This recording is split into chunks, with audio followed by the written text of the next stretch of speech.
శ్రీ గురుభ్యో నమః.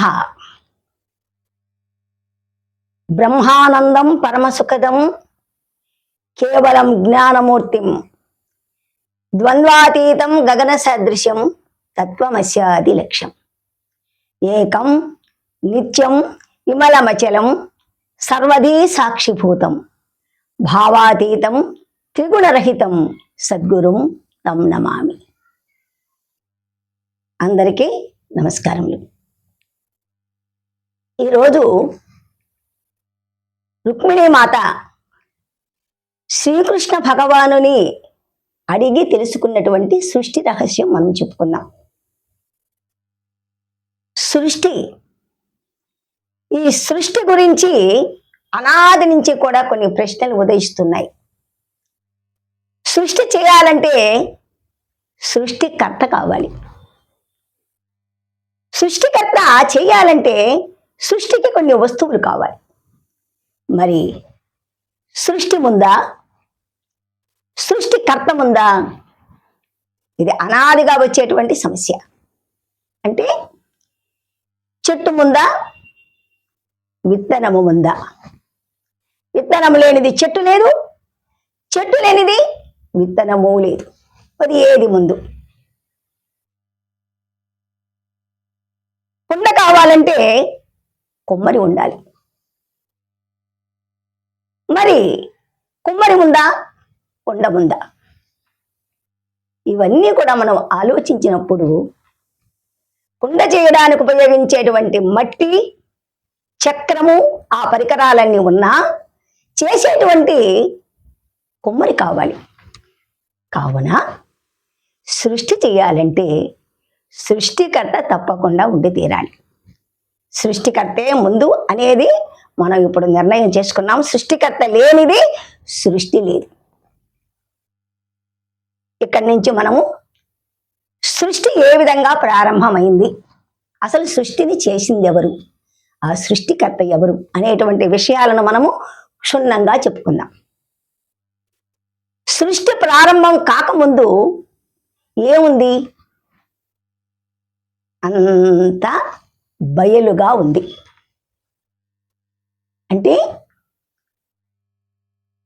పూర్ణముగా నిండినటువంటి బట్టబయలనేటువంటి బ్రహ్మము మాత్రం ఉంది. అది పూర్ణంగా ఉంది, బట్టబయలుగా ఉంది. ఆ బ్రహ్మము అది పుట్టలేదు కాబట్టి దానికి మరణం కూడా లేదు.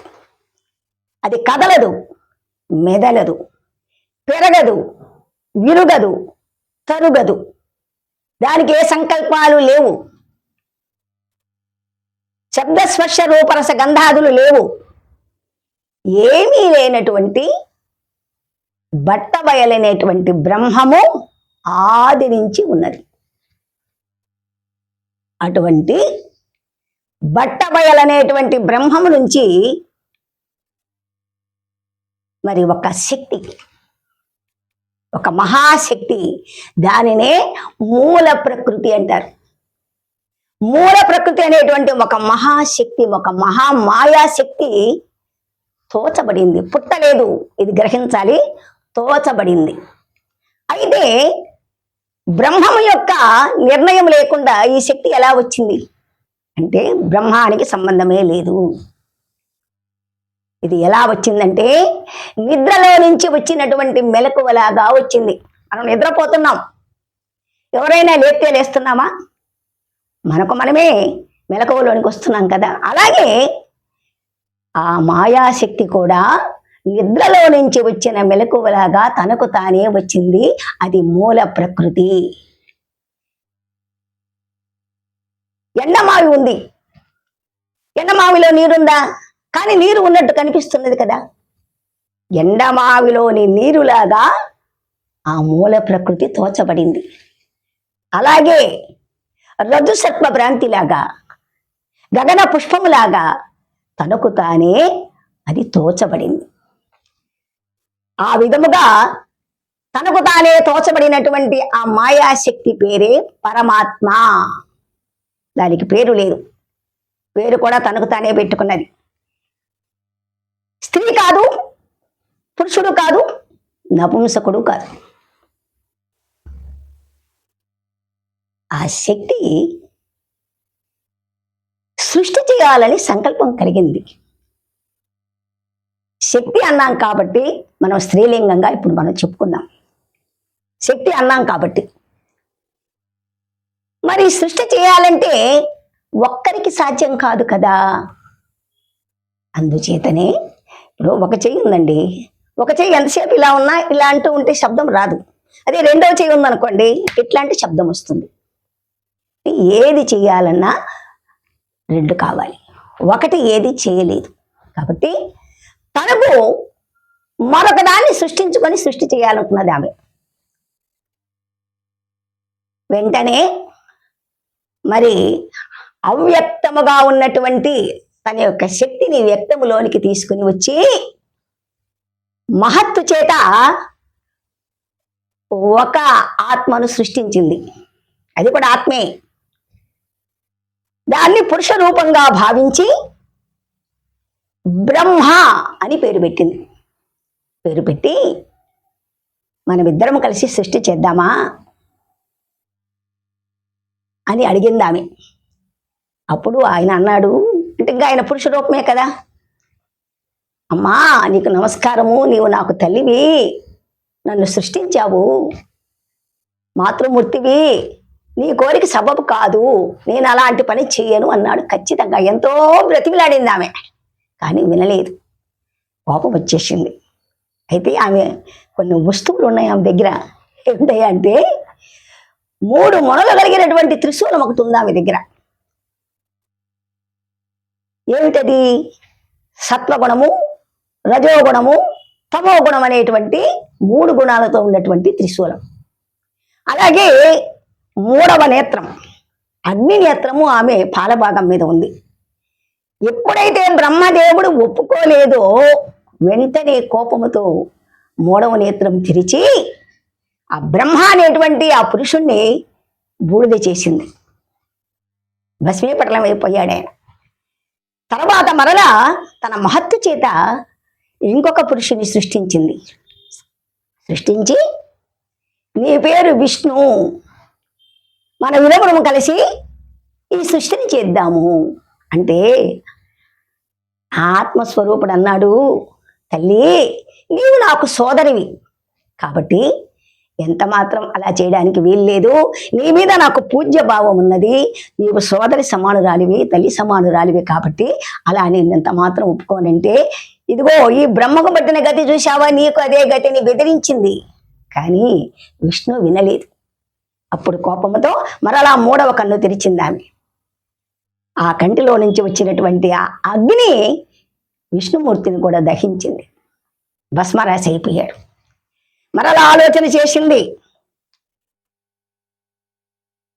తమో గుణము చేత మరొక ఆత్మను సృష్టించింది తనలో నుంచే. అయితే ఇవన్నీ ఎక్కడి నుంచి వస్తున్నాయి? తనలో నుంచే తను తీస్తున్నాయి, తనలో నుంచే వచ్చేస్తున్నాయి. అంటే ఎట్లా అంటే మరి ఊర్ణనాభి అనేటువంటి సాలెపురుగును చూపించారు ఇక్కడ. సృష్టి చేయడానికి వస్తువులు ఎక్కడి నుంచి వస్తున్నాయంటే సాలెపురుగు. సాలెపురుగు ఏం చేస్తున్నది? అది పుట్టిన తర్వాత తన నాభిలో నుంచి వచ్చేటువంటి జిగురు ద్వారా అది గూడు అల్లుకుంటూ ఉంది. మరలా ఆ దారాన్ని మరలా మింగేస్తూ ఉన్నది. ఆ విధముగానే తనలో నుంచే తీస్తూ ఉన్నది ఈమె. తమో గుణము చేత మరొక ఆత్మను సృష్టించింది. నీ పేరు ఈశ్వరుడు అన్నది. ముందుగానే చెప్పింది, వాళ్ళిద్దరే గది చూసావు కదా, కాబట్టి నువ్వు ఒప్పుకున్నావా సరే, లేకపోతే నిన్ను కూడా దగ్ధం చేస్తాను, మన ఇరువురము కలిసి ఈ సృష్టిని చేయాలి.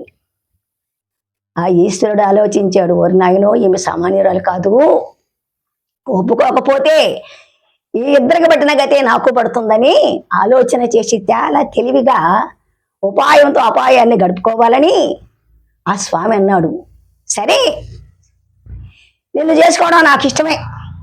అయితే ఒక్క మాట, భార్యాభర్తలంటే తగాదాలు రాకుండా ఉంటాయా? వస్తాయి కదా. మరి అలా ఎప్పుడైనా ఏదన్నా చిన్న తగాదా వచ్చిందనుకో, నీవు కోపంతో ఆ 3వ కన్ను తెరిచి నన్ను దహించేస్తే నేనేం చేసేది? కాబట్టి ఎంత మాత్రం వీలు కాదు. ఆమన్నది చిరునవ్వుతో, లేదండి, వీళ్ళిద్దరు నా మాట వినలేదు కాబట్టి అలా చేశాను. మీరు వింటున్నారు కదా, నేను ఎప్పుడు కూడా మీకు అపకారం చేయను. అయ్యయ్యో, ఎంత మాత్రం వీలు కాదు. నువ్వు ఏ క్షణంలో ఎలా మారుతావో తెలియదు. నీ స్వరూపం చూస్తేనే నాకు భయం వేస్తున్నది. కాబట్టి ఎంత మాత్రం వీలు కాదంటే, సరే నీకు ఏం కావాలో చెప్పు, నువ్వేమి చేస్తే ఒప్పుకుంటావో చెప్పు అంటే ఆయన అన్నాడు, అదిగో నీ పాలభాగం మీద ఉన్నటువంటి ఆ 3వ కన్ను, నీ చేతిలో ఉన్నటువంటి ఆ త్రిశూలము, అవి 2 నాకు ఇచ్చేస్తే నేను ఒప్పుకుంటాను. ఆయన మహాతృతగా ఉంది సృష్టి చేయాలని, అందుకే సంతోషంగా ఇచ్చేసింది ఆ త్రిశూలము 3వ నేత్రం. వెంటనే ఈశ్వరుడు తన పాలభాగం మీద ఉన్నటువంటి ఆ నేత్రాన్ని తెరిచి ఆ శక్తిని భస్మీపటలం చేశాడు. ఆమె బూడిదైపోయింది.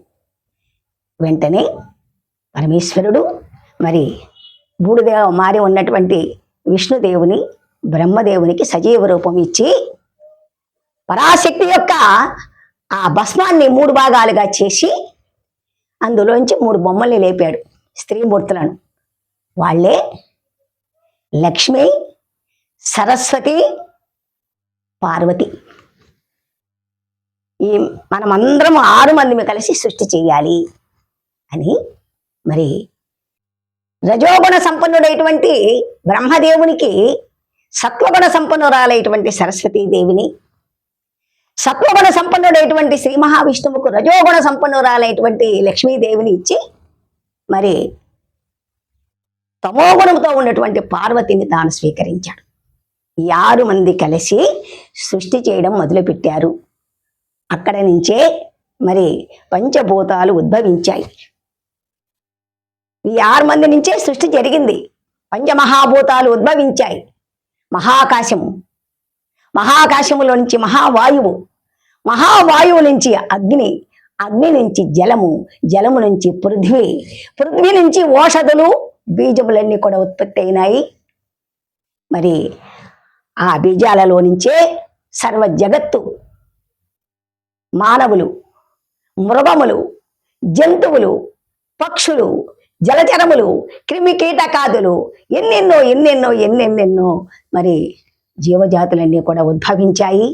అలాగే నక్షత్రాలు, సూర్యుడు, చంద్రుడు, కొండలు, కోనలు, చెట్లు అన్నీ కూడా ఆవిర్భవించాయి. ఈ విధంగా పరాశక్తి యొక్క దయచేత ఈ సృష్టి అంతా కూడా జరిగింది అని మనకు వేదములు, సకల పురాణములు తెలియచేస్తున్నాయి.